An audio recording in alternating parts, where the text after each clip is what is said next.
Hi, Doug Dormer here with Chapter 1, Episode 3 in our series of discussions on the healthcare roadmap. Now, in the first two episodes, we talked about the roadmap itself from 2004 to today, a period of transition, to 2026, a future state yet to be defined. Today I want to talk about the learning health system, which is one expression of that future state. I learned about it from Dr. Charles Friedman, who is the director of the Department of Learning Health Sciences at the University of Michigan.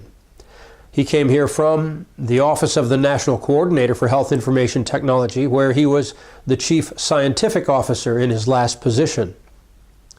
Now, I did a quick search to find a definition of the learning health system, and frankly what I found more were functional descriptions, definitions that were descriptive in nature rather than something concise. Here's one that I think does a nice job. The capability to share data and harness its potential to generate knowledge rapidly and inform decisions can have transformative effects that improve health. The infrastructure to achieve this goal at scale, marrying technology, process, and policy, is commonly referred to as the learning health system. That's a good definition. I'll take a slightly simpler variation of it and simply say the learning health system is an integrated health delivery system that is designed to be responsive to the needs of all stakeholders. Whichever definition, we get the idea. Now, given that it's the future, we can't really tell exactly what that will look like. We have an idea.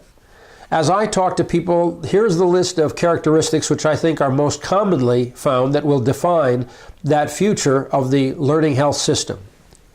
It will be collaborative, crossing physical, behavioral, and social systems. It will be patient-centric, although I'm not quite sure there's consensus on what that means. It will involve personalized medicine. It will be a behavioral approach to both behavioral health and physical health conditions, and I think also social conditions. So the focus on behavioral approach. It will include patient accountability, something that we have not had rigidly enforced in past models. It will be ubiquitous.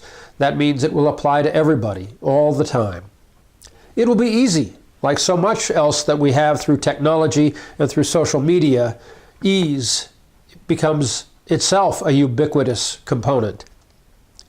It will provide near instant gratification, and that simply gets at the idea that so much of our health is indirect in our experience of it, that I believe we will build in rewards or gratification or penalties that will help us to stay on track and contribute to more effectively managing our own health. It will be competitive amongst providers, even those not in the same geography. And certainly as we move to the discussion of payment models in Chapter 2, we'll see that that is coming on us right now. And finally, it will be technology enabled. So those are the key characteristics that I wanted to define. As we move through the remainder of this series, we will be defining in each of the chapters elements that will relate to that future state we'll call the learning health system. In the next episode, we'll talk about some of the barriers, both perceived barriers and real barriers. So that's it for today. Thanks for stopping by. Look forward to chatting with you again. Goodbye.